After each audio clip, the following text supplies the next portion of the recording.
बंगाल के पुरुलिया में प्रधानमंत्री नरेंद्र मोदी की रैली। पीएम ने ममता बनर्जी पर निशाना साधा, कहा बदले की राजनीति कर रही है बंगाल सरकार, जनता को ममता बनर्जी को जवाब देना होगा। पीएम बोले लोकसभा में टीएमसी हाफ और इस बार पूरी तरह साफ होगी। पीएम मोदी ने यह भी कहा कि हम सीधा पैसा ट्रांसफर करते हैं और जो टीएमसी वाले हैं जो ट्रांसफर माई कमीशन के आधार पर काम करते हैं। और बंगाल में सिंडिकेट वालों की पराजय होगी। पश्चिम बंगाल में टीएमसी के दिन अब गिनती के ही रह गए हैं और ये बात ममता दीदी भी अच्छी तरह समझ रही है। दीदी टीएमसी के चुनावी गाने खेला होबे पर पीएम मोदी ने प्रहार किया। पीएम मोदी बोले, दीदी बोले खेला होबे, बीजेपी बोले चाकरी होबे, टीएमसी बोले खेला होबे, बीजेपी बोले विकास होबे, शिक्षा होबे, हॉस्पिटल होबे, स्कूल होबे, सोनार बांग्ला होबे। मोदी ने यह भी कहा कि अगर सेवा का लक्ष्य हो तो खेला नहीं खेला जाता है। दीदी बोले खेला होबे, बीजेपी बोले चाकरी होबे। दीदी बोले खेला होवे, बीजेपी बोले विकास होवे।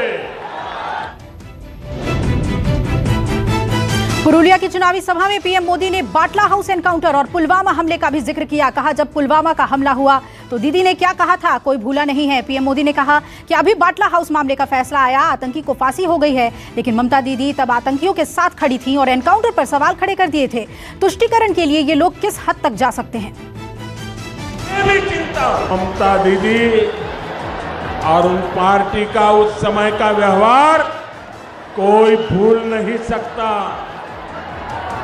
ये लोग उस समय आतंकवादियों के साथ खड़े थे, एनकाउंटर पर सवाल खड़े कर रहे थे।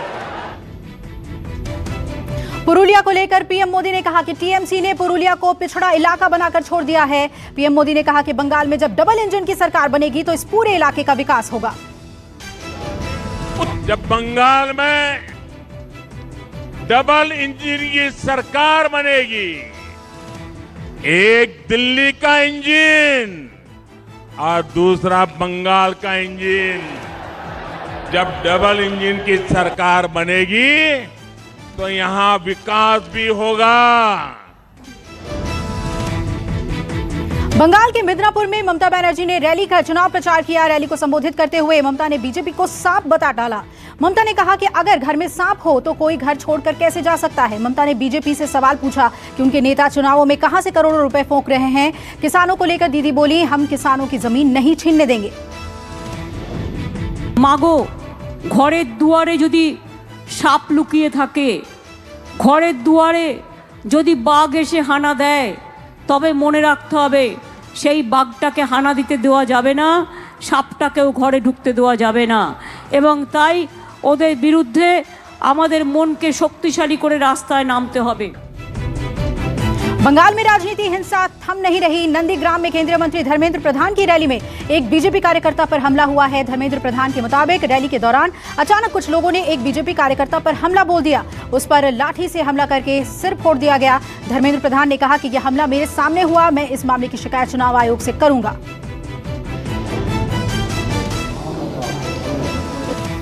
चुनाव सभी के लिए है, सबको लड़ने के अधिकार है, लेकिन ये बमबारी होगा, लोगों को जानलेवा हमला होगा। अभी खबर आ रही है कि पात्र का सीरियस कंडीशन हो गया है, उनको अभी स्कैनिंग के लिए बाहर लेके जाना पड़ेगा। बहुत चिंताजनक विषय। प्रजातंत्र में लोकल पुलिस अगर टीएमसी के साथ मिल जाएगा, मैं चुनाव आयोग को निवेदन करता हूं तुरंत हस्तक्षेप करे। पहले चरण की वोटिंग से पहले बैरकपुर से बीजेपी सांसद अर्जुन सिंह के घर के पास बमबाजी हुई। बीती रात बीजेपी सांसद के घर के पास सिलसिलेवार तरीके से कई बम धमाके किए गए। बताया जा रहा है कि अज्ञात बदमाशों ने एक के बाद एक 10 पेट्रोल बम फेंके। बमबाजी में 3 लोग घायल हुए हैं। हमले में घायलों में एक बच्चा, एक बुजुर्ग, एक युवक भी शामिल है। देश में कोरोना ने एक बार फिर पकड़ी रफ्तार। पिछले एक दिन में 35,000 से ज्यादा नए मरीज आए। स्वास्थ्य मंत्रालय के मुताबिक पिछले 24 घंटों में 35,871 नए कोरोना केस आए। 172 लोगों की मौत हुई। दिसंबर के बाद पहली बार कोरोना मरीजों में सबसे ज्यादा बढ़ोतरी हुई। पिछले एक दिन में 17,000 लोगों ने कोरोना को मात दी। ताजा आंकड़ों के बाद देश में अब कोरोना के 1,14,74,000 से ज्यादा कोरोना केस हुए। अब तक 59,000 लोगों की मौत हुई। देश भर में 17 मार्च तक कुल 23,02,00,000 कोरोना के सैंपल टेस्ट किए गए और इनमें से करीब 10 लाख सैंपल कल पिछले एक दिन में किए गए। देश में एक बार फिर एक्टिव मरीज बढ़ रहे हैं। अब 2,52,364 लोगों का अस्पतालों में इलाज चल रहा है। महाराष्ट्र में कोरोना से हाहाकार मचा हुआ है। महाराष्ट्र में एक बार फिर कोरोना बम फूटा। एक दिन में 23,000 से ज्यादा नए मरीज सामने आए। महाराष्ट्र कोरोना के कुल मामले बढ़कर 23,70,000 से ज्यादा हुआ और मृतकों की कुल संख्या 53,080 पर पहुंची। महाराष्ट्र के 2 शहरों नागपुर और पुणे में कोरोना संक्रमण सबसे ज्यादा। संपूर्ण लॉकडाउन होने के बावजूद नागपुर में बढ़ रहा है संक्रमण। नागपुर में बढ़ते कोरोना केस के बाद अब सब्जी, राशन, जनरल स्टोर की दुकानें भी बंद होंगी। सिर्फ दवाई की दुकानें खुली रहेंगी। नागपुर में 21 मार्च के बाद भी बढ़ाया जा सकता है लॉकडाउन। मुंबई के ब्रीच कैंडी हॉस्पिटल के नजदीक एक रेस्टोरेंट पर बीएमसी ने की कार्रवाई। मास्क नहीं पहनने वाले 245 लोगों पर लगाया जुर्माना। देर रात बीएमसी ने रेस्टोरेंट पर छापेमारी की। बार में सोशल डिस्टेंसिंग और सरकार के आदेश का सरेआम उल्लंघन करने को लेकर कार्रवाई हुई और एफआईआर भी दर्ज किया गया। महाराष्ट्र के पालघर में फिर एक शिक्षक समेत 30 छात्र कोरोना संक्रमित मिले। कुछ दिन पहले ही एक दूसरे स्कूल में 79 छात्र और शिक्षक संक्रमित हुए थे। छात्र और शिक्षक को कोरोना वायरस पाए जाने के बाद प्रशासन ने आश्रम स्कूल को सील कर दिया है और 193 छात्रों का टेस्ट किया गया है। गुजरात में बढ़ते संक्रमण के बाद एक्शन में प्रशासन। अहमदाबाद में आज से सभी गेमिंग जोन्स, जिम और स्पोर्ट्स क्लब अगले आदेश तक के लिए बंद किए गए। गुजरात के अहमदाबाद में सिटी बसों का परिचालन बंद किया गया। महाराष्ट्र के बाद गुजरात में भी कोरोना का संक्रमण तेजी से बढ़ रहा है।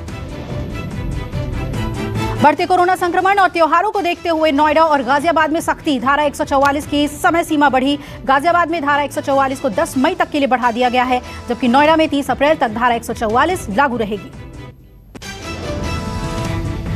कोरोना के बढ़ते मामले को देखते हुए पंजाब के सीएम कैप्टन अमरिंदर सिंह ने नाइट कर्फ्यू लगाने का ऐलान किया। 9 जिलों में नाइट कर्फ्यू लगाया जाएगा, जिसे लेकर आज शाम गाइडलाइंस जारी कर दी जाएगी। ये नाइट कर्फ्यू हालात पर काबू पाने तक जारी रहेगा और नाइट कर्फ्यू रात 9 बजे से सुबह 5 बजे तक लागू रहेगा।